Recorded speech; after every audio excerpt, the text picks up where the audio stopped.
Bonjour à tous les béliers, bon anniversaire, bienvenue dans l'horoscope du mois d'avril, un mois particulièrement important pour vous. Nous avons eu une éclipse, bien entendu, dans votre signe.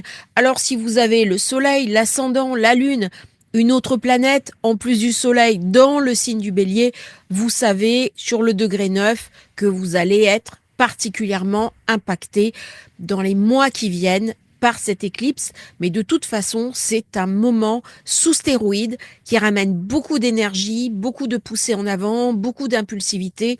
Moment idéal pour faire le point, pour vous ressourcer, pour savoir aussi ce qui est vraiment important pour vous.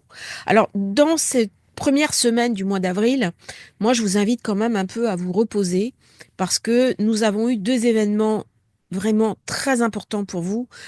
Cette éclipse qui fatigue, qui ramène beaucoup d'anxiété aussi, qui perturbe les énergies et surtout Neptune qui vient de passer dans votre zone 1. Autant dire que là, on a besoin de se resituer. On peut être secoué par des énergies, des pensées contradictoires. Ça peut ramener de l'anxiété, ça peut ramener de la fébrilité, ça peut ramener aussi une forme de burn-out.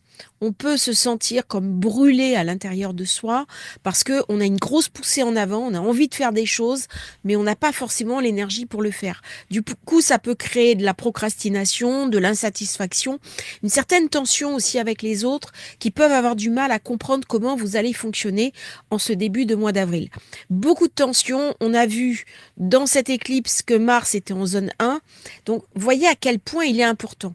Même s'il ne dirige plus le maître du nord, quand même, les béliers, là, il y a des choses qui se passent. Et très important parce que la conjonction de l'année, hein, qui va se dérouler plutôt 2026. Alors là, on va s'en rapprocher le plus possible, mais elle sera exacte l'année prochaine. Mais on va vers cette conjonction entre Neptune et Saturne. Et ben, c'est chez vous que ça se passe. Donc forcément, the place to be, c'est le bélier. Alors, c'est très agréable, c'est très motivant, c'est très intriguant aussi, mais quand ça se passe chez soi, ça peut être perturbant. C'est comme si on avait des amis un petit peu turbulents qui arrivent. Neptune, on ne sait pas très bien par quel bout le prendre, parce qu'il va faire un petit peu bouillir la marmite, il va ramener beaucoup d'ébullition, c'est une planète très aqueuse, et avec le feu du bélier, eh ben, ça peut déborder aussi.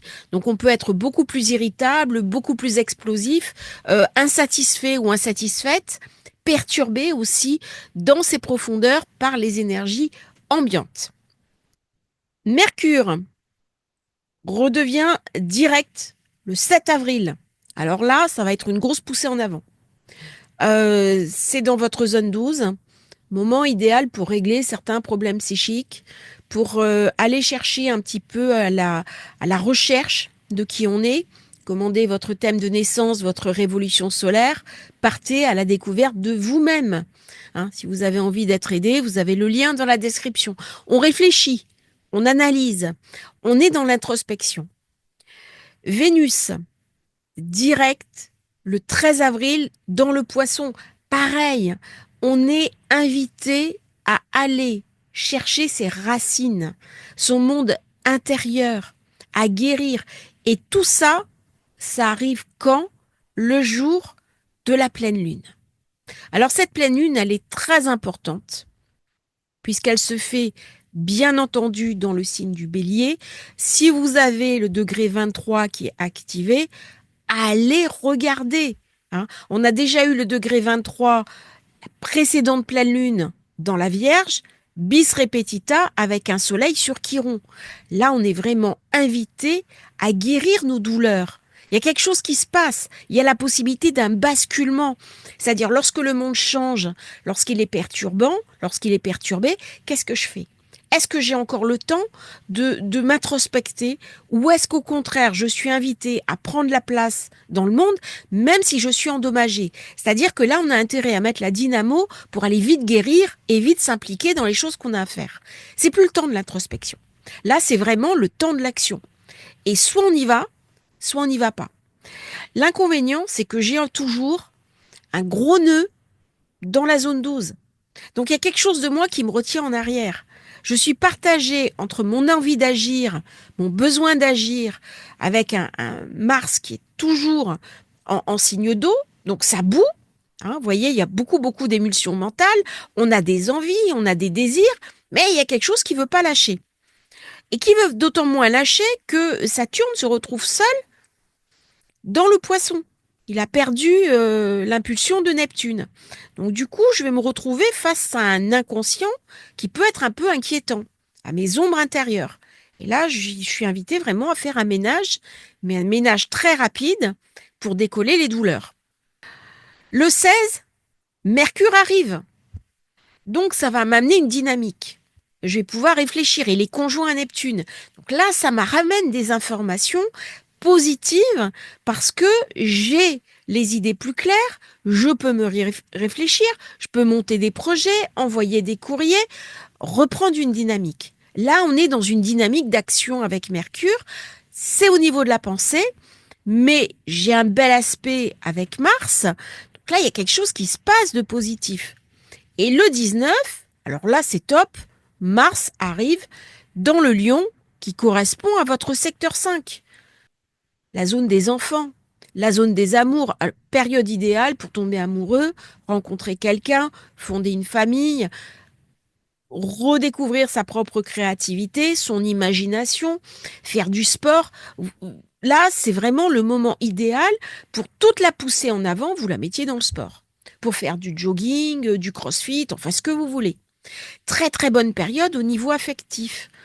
Si vous avez été frustré, si vous n'arrivez pas à rencontrer la personne de vos rêves, eh bien, dans cette période-là, il y a des ouvertures qui se passent, d'autant qu'on a la lune noire en scorpion qui est en bon aspect avec Mars. Donc, vous voyez, le feu qui bout sous la marmite, bah, autant en faire quelque chose. Et là, ça peut être assez agréable. Et Soleil Chiron invite aussi à guérir.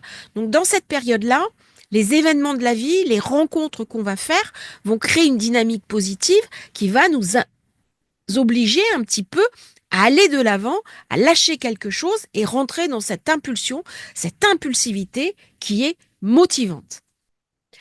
En plus, le lion est en très bon aspect avec le bélier. C'est du feu, c'est de la passion, c'est de l'énergie. Donc pour vous, allez, j'ai envie de dire très positif. Pourquoi? Parce que le feu, entre lui, amène une dynamique, il amène un souffle, il amène une énergie.